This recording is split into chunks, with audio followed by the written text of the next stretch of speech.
L'atelier que je vous présente aujourd'hui peut paraître le plus austère, alors qu'en fait c'est le plus ludique. Souvenons-nous, les dessins que nous commencions à faire avec un compas et une équerre quand nous étions en CE1, CE2 peut-être. C'est un divertissement d'écolier. Il se trouve que le compas et l'équerre sont aussi des instruments d'initiés. Le compagnonnage ou la franc-maçonnerie, qu'il a pris comme emblème. Le cercle est la figure géométrique la plus simple qui soit. Rien de plus simple que de planter un compas et de tracer un cercle. Aucune difficulté là-dedans.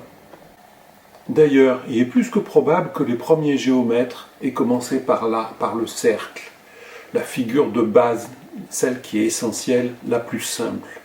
Rien de plus simple que de prendre deux piquets, une corde et de tracer un cercle sur une aire.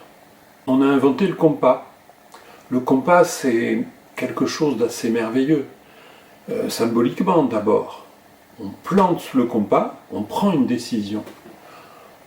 On trace le cercle, on réalise. Et cette alternance entre la décision et la réalisation, c'est toute la vie. Puis le compas, c'est un instrument qui paraît très simple, mais en verlan, on s'aperçoit qu'il est bien plus intéressant que cet air bête qu'il peut avoir. Donc nous allons tracer des figures géométriques, des étoiles à plusieurs branches,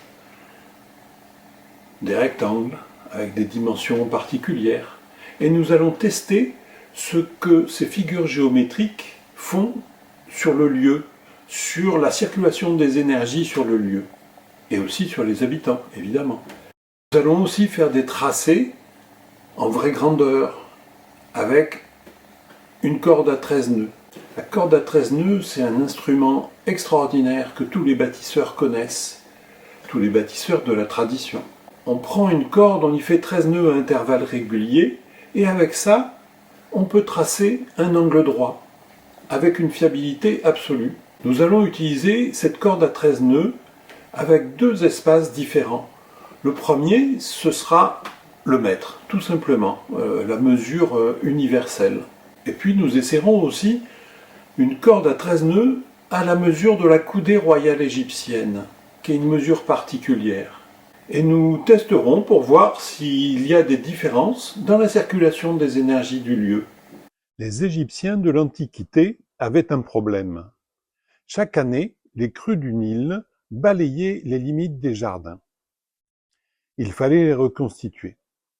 Alors les géomètres ont inventé la corde à 13 nœuds, merveilleux instrument de mesure à la coudée royale égyptienne, avec lequel on peut former le triangle Isiaque 3, 4, 5 pour obtenir un angle droit qui permet de reconstituer les limites des propriétés.